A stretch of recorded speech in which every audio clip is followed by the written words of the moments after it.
we had gotten all the way through macro aggregates that measure the price level and macro aggregates that measure employment, but we hadn't completed the discussion of macro aggregates that measure output. So that's what I want to finish up before we get to this evening's readings. We had gotten to obviously defining gross domestic product as the total value of all final goods and services produced in an economy in a given period, which equals aggregate income, which also equals aggregate expenditures. We got to the distinction between nominal and real GDP. We got to the distinction between gross domestic product and gross national product, which relates to how you define the economy. So I want to go over, and we also had covered the difference between gross national product and net national product, or you can have also a net domestic product versus gross domestic product.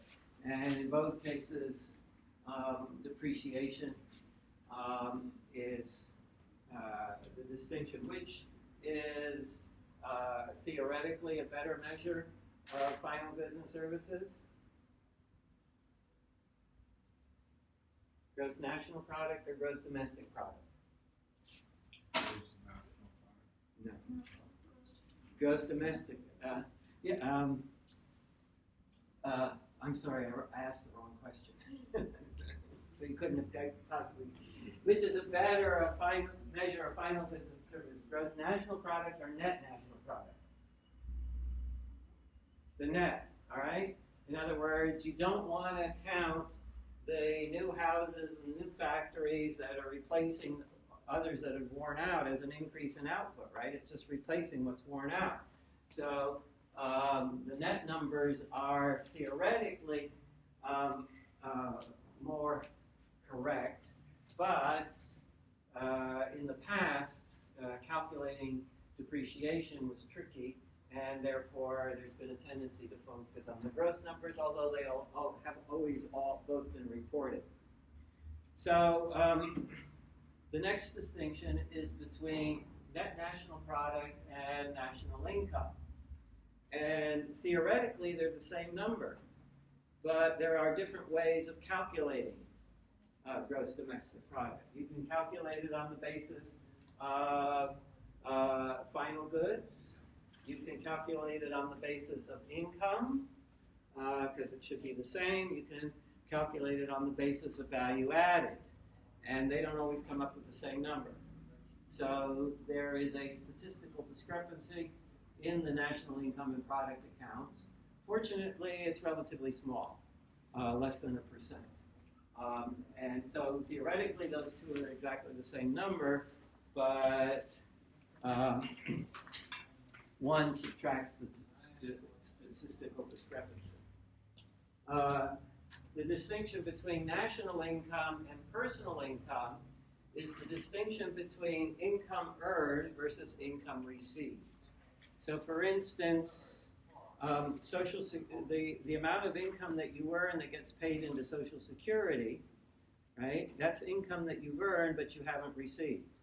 On the other hand, if you're currently receiving Social Security, that's income you're receiving in that particular period, although you didn't earn it in that particular period. Same thing with respect to retained dividends, right? You have shares in a firm, you're technically the owners of the firm. The retained dividends are part of your income earned, but you haven't received it until the firm pays out the income. So in order to move from national income to personal income, you have to add in income currently received but not earned in that period, earned in the previous period, and subtract out income currently earned but not received, and you get personal income. And then finally, personal income does not deduct the amount you pay in income taxes. So if we look at what you actually control how it's spent, that's known as disposable income, or technically personal disposable income. So you can see that in 2015, and these are nominal numbers, while gross national product was $18 trillion, people only got to spend $13 trillion of that at their discretion. Okay? So you need to be, I'm not giving you all of the measures in the national income and product account, but you need to be comfortable with the distinctions between some of these important measures. The next thing I want to take up is some of the problems with the national income and product account. One of the things that I emphasized last week is that all of these macro aggregates are inherently imprecise. And it turns out that the national income and product accounts are the most imprecise of all. They have all kinds of problems. So I have to divide the problems into various categories. So we can start with purely statistical problems.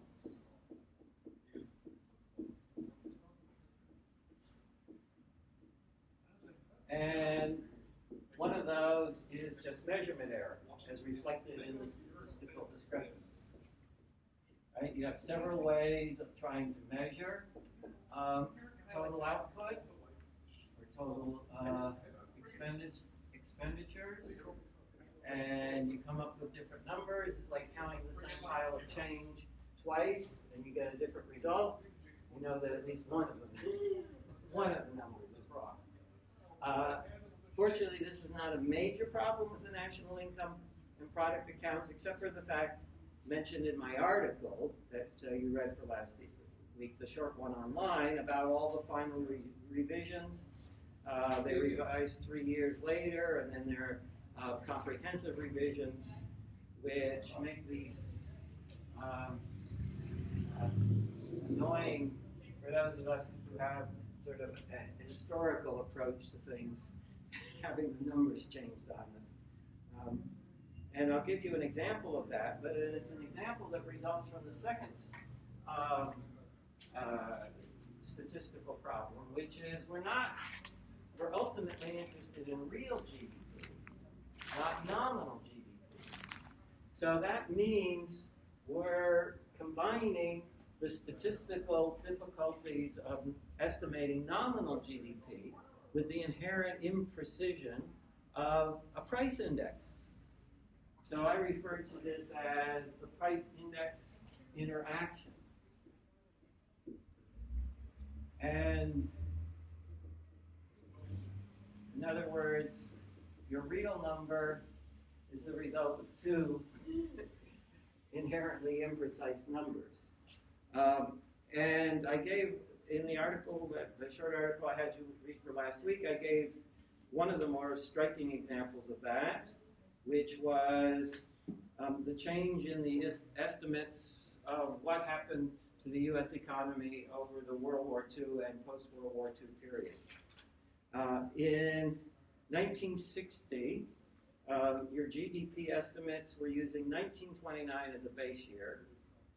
And these 1960 estimates show output going up by 30%, real output going up by 30% during World War II, from 1941 to 1944, and then falling by 5% from 1944 to 1948.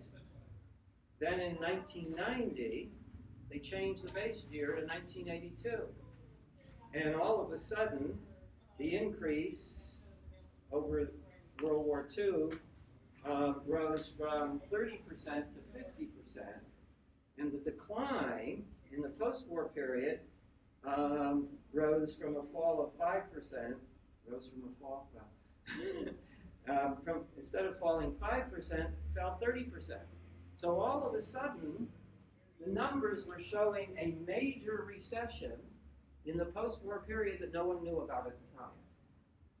Because in fact, Keynesian economists were predicting that because of the reduction in the debt with post-war surpluses, there would be a recession, and what the startling, in other words, you were having negative fiscal policy, and you didn't have a recession.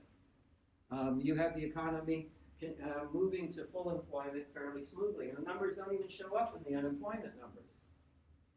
So then they've, more recently, when they went to chain-weighted indexes, they reduced the fall from 30% to 12%, which still is a statistical artifact, right? It doesn't represent anything real happening in the economy. You have the same problem in the UK. The number of technical recessions experienced by the UK between 1955 and 1995 is 10 if you use the 1996 official UK historical GDP series, but it drops down to 7 if you use the 2012 series. Right? So that's not a trivial problem. Then, in addition to statistical problems, you have conceptual problems.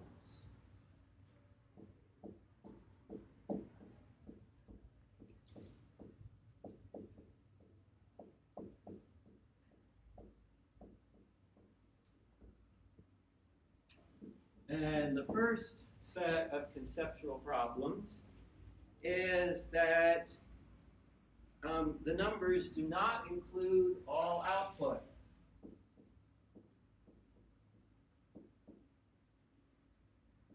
Not all output is counted. All right? The first thing that isn't counted is the underground economy.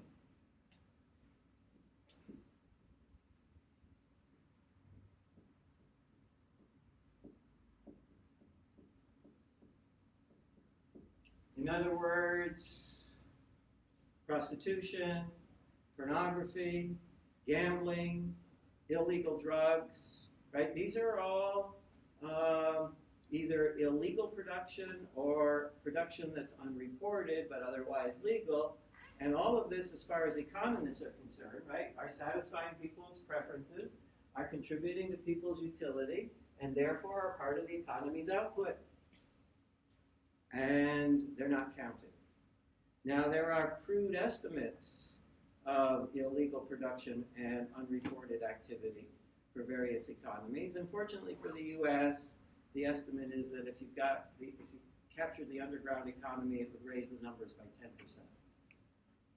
But for other countries with a larger underground sector, this can be a really serious problem. The underground sector in Italy is represented at 25%, and if we go to Peru or other poor countries, it's estimated as high as 50%. In other words, the underground economy is where a large proportion of the population is actually living,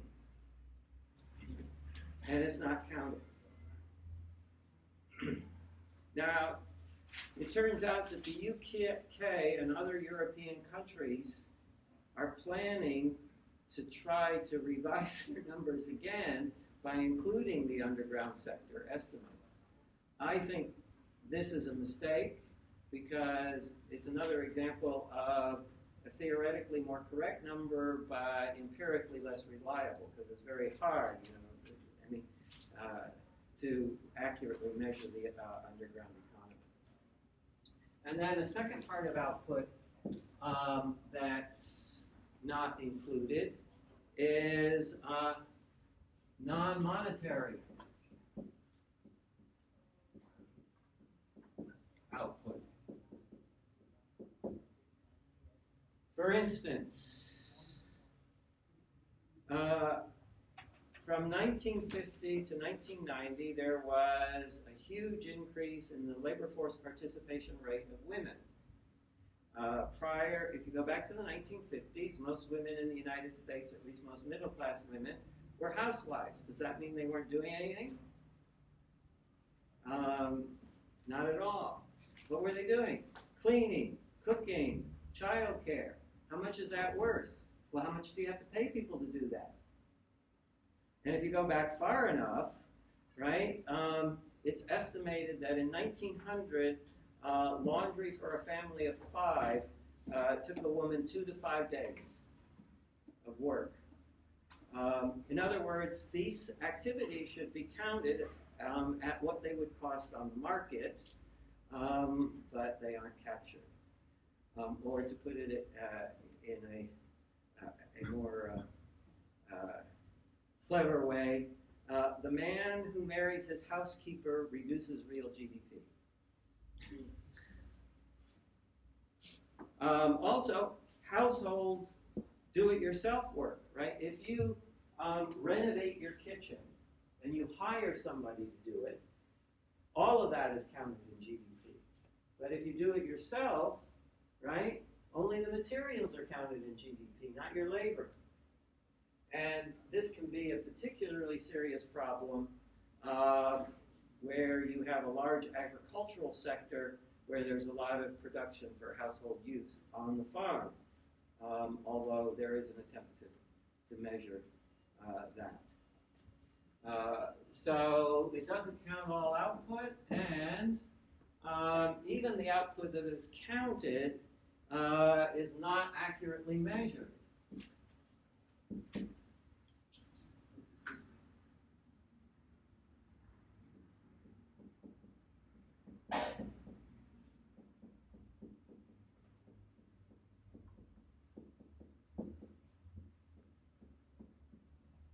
And there are 2 reasons for this. One we've already looked at, and that is a problem with intermediate goods.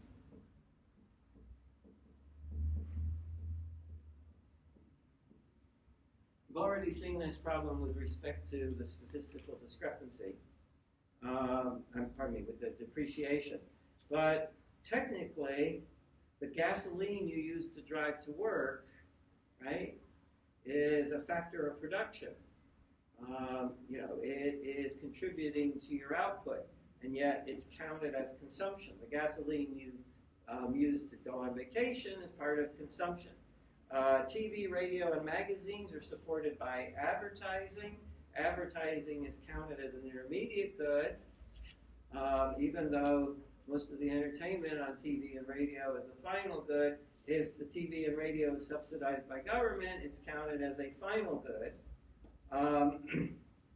And in fact, in the early history of the national income and product accounts, there was a huge debate about how government should be counted. The economist who developed these numbers initially is Simon Kuznets, before, independently of the Department of Commerce, when the government began reporting them. And Kuznets argued that much of what government does, particularly protection, is really an intermediate good, not a final good, and therefore shouldn't be counted. So for instance, if the crime rate goes up and police start spending more money on fighting crime, that increases GDP.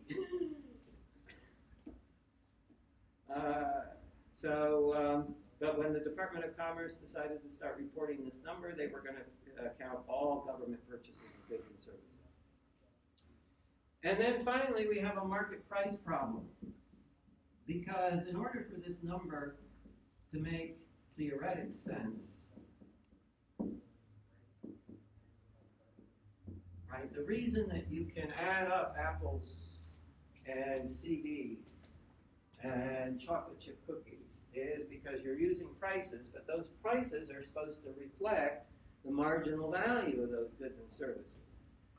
They are supposed to be genuine market prices, but they can be distorted by government price controls, by government-run enterprises, by government externalities, and in fact, government output, right, isn't sold on the market. So it's measured at cost, right? Not at what it's worth to the people receiving it. versus a private firm, right? So if a private firm hires a petroleum engineer who gets paid a salary out of the earnings of the petroleum company but doesn't contribute anything to output, that doesn't add to GDP. And if the petroleum engineer works for the government and finds nothing, it gets added to GDP. And this became a particularly severe problem when people were trying to estimate the GDP of the socialized countries during the Cold War. The USSR, Soviet Union, had its own official estimates, and nobody believed them. Everybody, at least in the free world, thought they were exaggerated. The CIA, Central Intelligence Agency, tried to estimate, based on the information they had, Soviet output, and they came in with a number that was much lower than the official Soviet estimates. Then, during Carter's presidency, by the way, you may have this mistaken impression that Ronald Reagan is the person who began increasing defense spending, but it was actually Jimmy Carter who began increasing defense spending on the part of the government. And part of the reason he was driven by a group of Cold War hawks who organized what they called the Committee on the Present Danger. And they said, oh, the CIA estimates are too low. Soviet output is really higher. In other words, we have the low CIA estimates, the high Soviet estimates, and the Committee of the Present Danger in the middle. And then when the Soviet economy collapsed, what did we discover? All the estimates were way too high. All the estimates overstated Soviet output. I'm curious, what would be the problem with if every economy just counted all of their intermediate goods? It would. Well, then you'd have a huge double counting problem, right? In other words, the intermediate goods are producing final goods. So if we go back, right? I mean, it would become kind of, it would, but if everybody was double counting at the same rate, but you get a more accurate number in the end, it would just kind of be like. Well, no, you wouldn't, because the number of intermediate goods depends on the amount of vertical integration in the economy, right? So here we have, in other words, what you're saying is, why don't we count not just the $4 here, but the $5 here, and the 7 plus $5 there, right? Well, what if these two firms merge? Right? Then that $4 is going to drop out. Now, actually, it's interesting that you mention that, because the national income and product accounts have started to include another measure that I wasn't going to mention. In fact, I don't remember the exact name for it. I think it's gross output. Remember, Justin? Where did I put that? Now, anyway, they have another measure which I think is called gross output. I'll check during the break, in which they are counting final goods and services for a different reason, not because they think it's a measure of output, but it allows them to break down this measure in terms of sectors of the economy. And it may be a way that you could end up calculating